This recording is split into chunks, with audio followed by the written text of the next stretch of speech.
হুম, বৃষ্টি হচ্ছে। হুম, কই এটা কি গাড়ি? ওই যে গাড়ি, তোমার গাড়ি টানো, বাস। হুম, আম তেল হবে বন্ধুরা। পড়ে গেল তেল। Mango juice, welcome juice. Welcome juice. Tasty.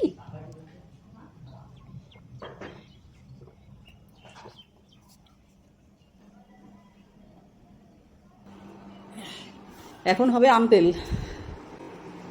একদম কম মশলা দিয়ে দেশিভাবে তৈরি হবে।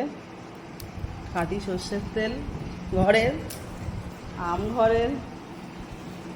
দাও মেথি। এবার আমগুলো দিয়ে দিচ্ছে, হালকা শুকনো আম, অল্প করে শুকনো লঙ্কা চলে গেল।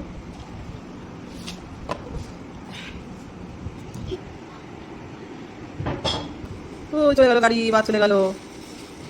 আমি উঠবো, দাঁড়াও। আর একটু তেল দেওয়া হচ্ছে, তেল কম হয়ে গেছে। কি সুন্দর কালার হয়েছে দেখো।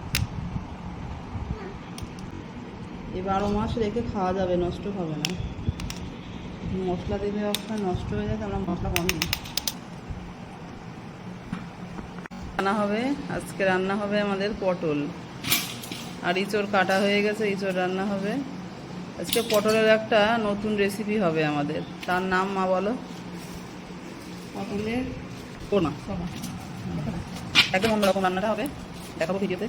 এই যে এরকম করে ছুলে নেবো সবগুলো, সব এবার ছুলে নেবো। এবার এই যে এভাবে একটু কেটে নেবো সবগুলো। এবার এইগুলোকে ভালো করে ধুয়ে নেবো। এগুলো কিন্তু খোলা আসানো দিতে হবে। সবগুলো এবার নিচের মধ্যে দিয়ে দিলাম, ব্লেন্ড করে ঠিক এরকম হবে। আবার এটা সিদ্ধ দিতেও নিতে পারেন। হ্যাঁ, এখানে আছে পেঁয়াজ আর জিরে, রসুন, আর এটা আদা টুকরো ছোট্ট, আর গরম মশলা আছে, আর এই যে গোলমরিচ। এগুলো একসঙ্গে আমি ব্লেন্ড করে নেবো মিক্সারে। এই যে গোটা শুকনো লঙ্কা দিয়ে দিলাম, প্রথমে কালো জিরে দিয়ে দিচ্ছি, এবার পেঁয়াজ দিয়ে দিলাম। লাল লাল করে ভাজা হয়ে গেছে, এবার মশলাটা দিয়ে দিচ্ছি।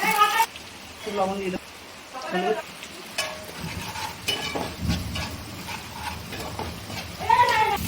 এবার পটল দিয়ে দেবো। এর মধ্যে স্বাদ মতো চিনি দিয়ে দিচ্ছি। এবার একটু হলুদ, লবণ,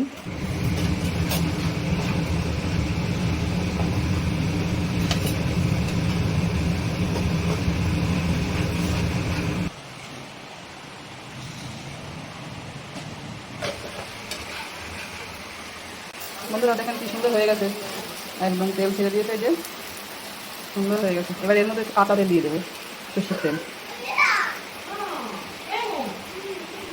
এবার একটু মিশিয়ে নেবো তেলটা, মিশিয়ে নামিয়ে দেবো।